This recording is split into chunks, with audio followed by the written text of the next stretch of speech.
It's January, a time for resolutions, a time for goal setting, a time for looking forward, and a time for looking in the past, a time for taking a look at everything that worked in over the last 12 months and kind of developing a new strategy, a new direction for where you want to go in the coming 12 months. I know that's always been a huge part of my movement between December into January. And I am of the sort, I like doing a lot of the reflecting in December on what has happened over the last 12 months. But what I like to do in January is actually look forward and not necessarily establish, very strong, rigid goals, but actually looking at the direction that I want to head and some of the different things, strategies, tools that I want to put into place in the coming weeks and months. And I know if you follow me, if you've taken a look at one of my previous posts here in the last week, I've written about my word of the year, and that has just become such an important part of my life. I've done it for probably a decade now. Because, when you set goals into place and when you have very specific, very strategic goals, I must accomplish this and set dates and SMART goals and all that kind of stuff. It's very rigid. It doesn't allow a lot of flexibility in your life. So when I first heard about the concept of word of the year, instantly fell in love with it because what it does is it gives you just a feeling that you want to have, something that you want to strive for in the coming weeks and months. And there's just something about that approach that I have really loved.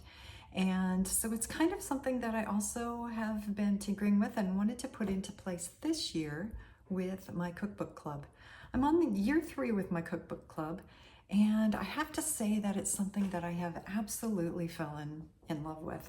I love the idea of selecting a cookbook from someone that I've been following or someone that I'm maybe brand new to, but I've taken a look at their cookbook. I've, gotten some ideas from it. Maybe I've tested a couple of recipes or whatever from it. I know that it's good for my taste, good for my liking. And I use that as my inspiration for the month. And that's kind of why I put this out here for you is, if you're having a hard time sticking with a plant-based diet, if you're really looking at making changes to the way that you eat, I don't think there's a way that you can get out of your kitchen and, eat out and do all those kinds of things and really stick to healthy eating, whole food, plant-based goals. So I've learned that years ago. And that's one of the reasons that I guess I was drawn to cookbooks in the first place, because they offer inspiration, they offer stories, right? Isn't that what we're all based on? And that's what I love so much about them. So what I thought this year is I would flip the Cookbook Club around just a little bit, kind of do some tweaking with it, and create this very first video here in January of 25 to kind of help you get structured and start building your own cookbook bookshelf.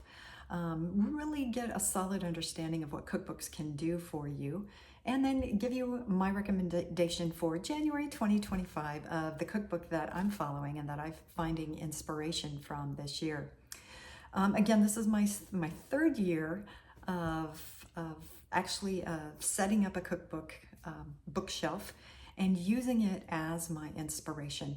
And I have such great cookbooks to draw from now. I have so many different varieties, things from different authors, totally different approaches to plant-based whole food eating. And that's what I love about them. Because as much as you can say, I'm going to, I'm very rigid, I have all these recipes, this is what I'm going to do.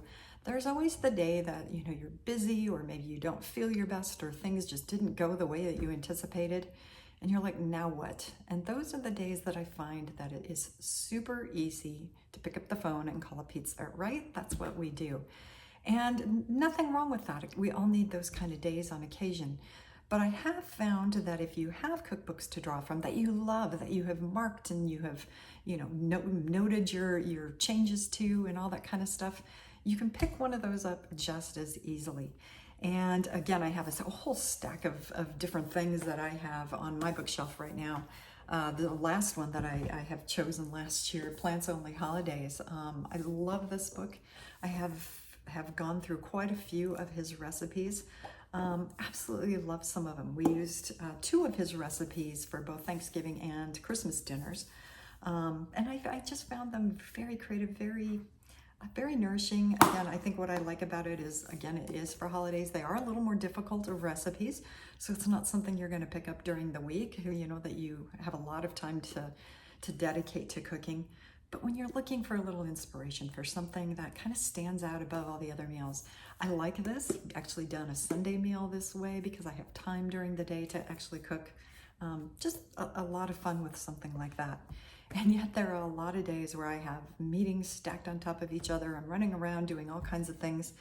And then one of my favorites, I actually have this meal, Healthy Made Simple, that was from last year as well.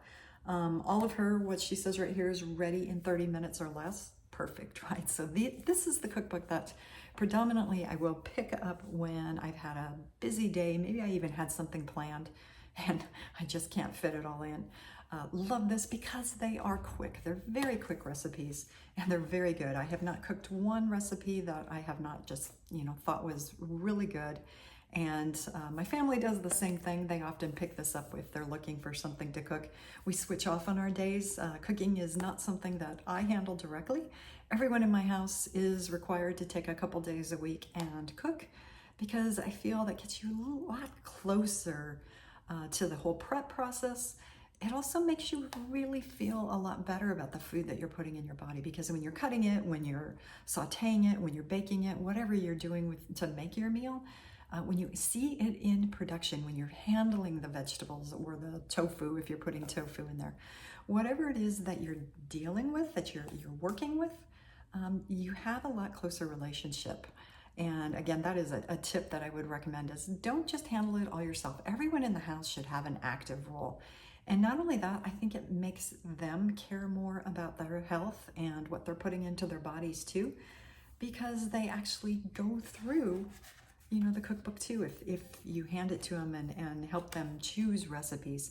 And again, this is something you can do even with the smallest of child, 3, 4, 5 years old. They love getting involved in that. And if they're helping pick out recipes that they like, or maybe being able to make little notes on the side of things that they change, I invariably will always change a recipe somehow. Maybe I don't have an ingredient and I try basil instead of oregano or something like that, and it's good. I'll make a little note of that so that I know that if for some reason, doesn't that always happen, right? You think you have a spice and then you go up there and for some reason you've never replaced it and it's not there anymore. But you can make notes like that. This worked, and if it didn't work, you can always make notes of that. Don't do this. This just flat out did not work. So I'm always working with things like that. And then you can have, your all-time favorites. I think this was one of the first cookbooks that I chose when I started the Cookbook Club. This one came across my desk, and I will tell you this, if I ever am wondering what to cook, what to have for dinner, I turn to this book first. This and her blog. I just absolutely love Laura Wright's cookbook, The First Mess. One of my absolute favorites. So it's very dominantly, I should say, on my cookbook shelf, because I love the flavors that she creates with her cookbook. And again, I think that's kind of the goal of having so many cookbooks. Tip-wise, the more you have, the better, because you start building association with them. You say, okay, if I want something really good and nourishing, I know to pick this up. If I want something quick because I'm busy, I know to pick this book up. Or maybe I'm looking at impressing some guests that are coming over. This is the book that I'm going to choose, because I know, even though they're not plant-based, they haven't really focused on more, let's say, whole food, vegan type of an atmosphere, I know I can use something in this book. And not only that, maybe I've tried it a few times and made some notes, and I know exactly how to present it to my guests when they arrive. You have all of that in place. And that's ultimately, I think, what stops so many people from continuing with plant-based eating. And it's what allows the slip-ups from time to time, because you don't know what to do. You don't know what direction to go, or where you can draw your inspiration from. But with all of these sitting on your shelf, when you have a ton of different cookbooks ready and waiting for you, and as you can see, I have all kinds of little markers in there for recipes that I love, and my favorites that I draw from consistently. When you don't have that available, that's when you're more likely to pick up the phone or jump in your car and go, or go to a restaurant and maybe eat not quite as healthy as you could otherwise. So think of this as your lifeline, as your way of jumping in and having a resource available for you to draw from on every day, whether you have inspiration and you want to spend some time in the kitchen, or you flat out don't, you're tired and you don't want to go there. You have the tools necessary to stick with your plan.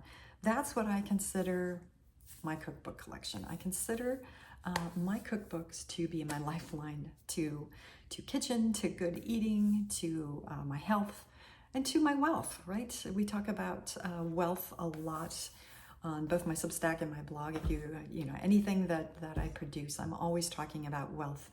And with wealth is WELLTH, because I think to have a wealthy outlook on life, to be wealthy overall, you can't overlook your wellness. That to me is at the top of the list, which is why wealth has become such an important word in my life too, because it really is everything. And I think I've learned that, so much more, again, as we're moving into 25. Last year was such a big year for me for caregiving for my mom. And with that whole concept, with everything that I learned and I watched and I went through, just being with her that last year has made it even more apparent to me that wealthy living, especially at this time in my life, is my number one goal, my number one priority. And I do consider cookbooks to be one of the most valuable tools of that. So if you want to play along with my Cookbook Club this year, again, I'm going to kind of switch up how I write about it and how I talk about it on Substack, on my Substack. If you haven't had a chance yet to sign up for it, highly recommend it, because I go through a whole bunch of different ideas as I write on my Substack, both through video as well as writing. Writer at heart, and I love to write, but I like to share recipes. I like to share tips for the kitchen and for eating and for gardening, because honestly, when you see everything grow and you bring it into your kitchen, it's that much more exciting. So I give you a wealth of tips on how to have basically a wealthy life. If you want to play along, you can follow right here at the bottom of this video, or again, you can go over to my Substack and you can get all of this information too. But right now it is January 25, and I have selected my cookbook of the month for this month. And the reason I kind of picked this just kind of came across my radar when it was published a couple months ago.